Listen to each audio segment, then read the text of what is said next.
Hi, Nora from Vinyl Piggies here with information on social distancing and tag sales, the COVID-19 precautions applied by me. Please understand these ideas are for everyone's safety, giving direction in both people running the sale, as well as the buyers, the realtors, and of course the clients and executors of the home. First of all, mandatory contract with a client is important, including information on COVID-19 and the recommendations. Allow for safe space for the client. Many of our clients are currently unable or unwilling to leave their home, but they need to be in an off-limits area with access to the bathroom, etc. during the sale. This is for the safety of everyone, and the client will agree not to pop out during the sale. Otherwise, the sale could be shut down by the liquidator. Ideally, the client should be out of the house, but in these times, it's not that easy. Liquidators take photos of everything. Make sure they're numbered with the descriptions online, either with detailed pictures or text or both. Price isn't going to be as important as information and pictures, but if they ask, make sure they're not just beating you up for practice. Know your inventory. Be knowledgeable and be able to support your prices with comps. Be polite. This one is big. By appointment only works, covers your collective selves and shows we care. Gearing towards the inevitable heightened reactions and to alleviate the negative thinking that will undoubtedly increase as this virus takes its toll, do only appointment only and bring items outside the house for pickup. No buyers inside except for furniture pickups. Pre-sales will become the norm, probably safer for everyone even though it sounds a little neurotic. Curbside pickup will become the thing. It's already there in food establishments and hardware stores. It means more work for the liquidators and their crew, but at least we can stay in business and the clients can get done what they need to get done. Once everything has been sold that can be sold and any large items have been picked up by the customers on site, then the next step is to get the clean-out crew to remove everything else at your client's expense. Liquidators and workers, day of sale, check yourself. Any sniffles, coughs, chills, fevers, we will cancel the sale and do it another time. Stop people at the door, engage in conversation, make sure they sound healthy. If they're older or frail, encourage them to stay outside, and you'll bring whatever they want outside to them. Liquidators, qualify your buyers on the phone. Spend time with the customer, listen for any signs of cold, find out if they're kicking tires and just want to wander around in someone else's home, or if they're real buyers, get their name. More honesty, more accountability. Ask specifically what they're looking for so you can have it easily accessible. If they're interested in small items and they seem genuine, make a pile for them near the door. They will negotiate for the whole lot when they get there.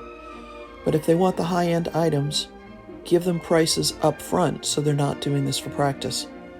And remember, if they're big pieces like furniture, get them in and make a deal. Make it go away.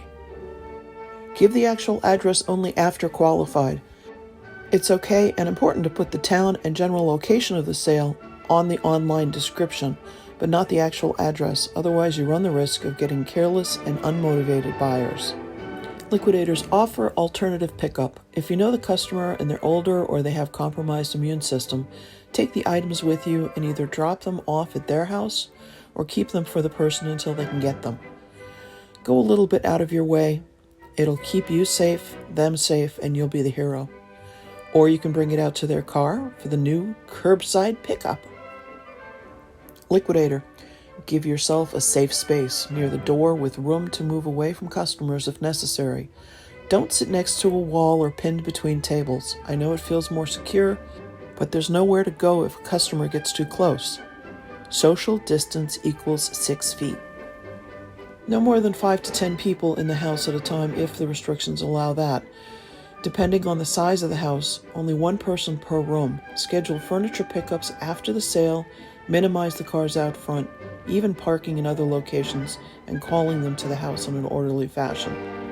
Neighbors are extra vigilant and might call the police if they see several cars in the front, resulting in closure and possibly fines.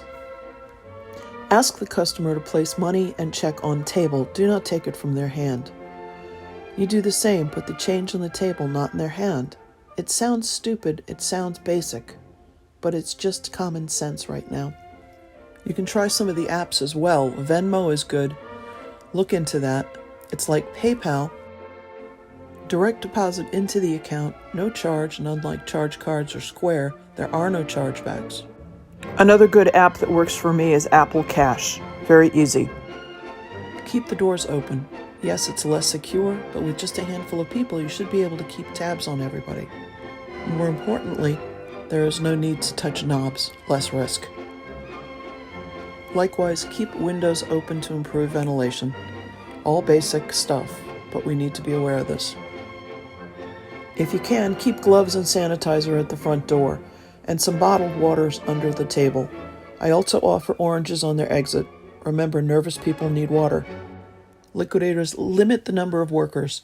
1 or 2 in the house is fine on different floors with their own safe space. Less helpers means more work for you, but lower budget and more money. Not to mention more elbow space.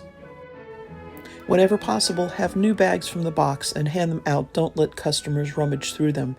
The old days of recycled bags from grocery stores are over. And also, whenever possible, get fresh money from the bank. Jewelry will be sorted, weighed, cleaned, and bagged before the sale. Loose jewelry will be disinfected by alcohol spray between customers. Wipe down surfaces, doorknobs, etc., as often as possible. Most importantly, at the beginning and the end of the day. At the end of the sale, wipe down tables before folding them for transport. Make sure spray bottles and all other items touched by customers have been cleaned.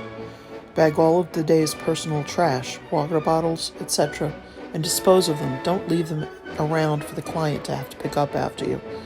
Spray down the doorknobs and the toilet. Be calm and directional. Most clients want cash back, not check. They're just distressed, even more so than everybody else, since they're dealing with the COVID as well as trying to move on, whether it's moving themselves, taking care of a loved one, dealing with death, or handling an estate. Many of our clients are older people. Take the time to accommodate them, set them down, count the money out in front of them, but far enough away, 6 feet. If they have to count it again, make sure they have gloves. Put it in a new bag for them. Take your time to make sure you leave them in a good space. Give them a list of what was sold. Answer their questions. It's important to know these sales are not the social events of pre-COVID. They're essential outlets for people to procure goods, household, food, clothing, towels, even fever thermometers, and services that are otherwise not available. By following these guidelines, we are adhering to the social distancing mandate, giving people a feeling of normalcy within a safe space, and fulfilling a contractual agreement with the homeowner that allows us to liquidate the contents of the sale in a safe and orderly fashion so that they can move on with their lives. Liquidators, our job is to leave people in a better place than they started and keep them in a safe place while we do it. Be safe, be well, God bless.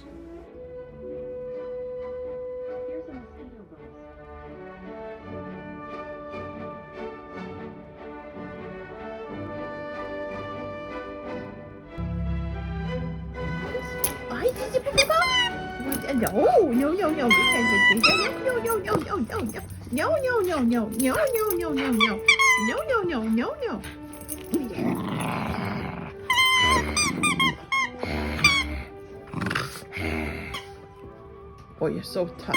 Give me that. Give me that. Hey. Out. Out. Out. Out. I got it. Now what? Now what?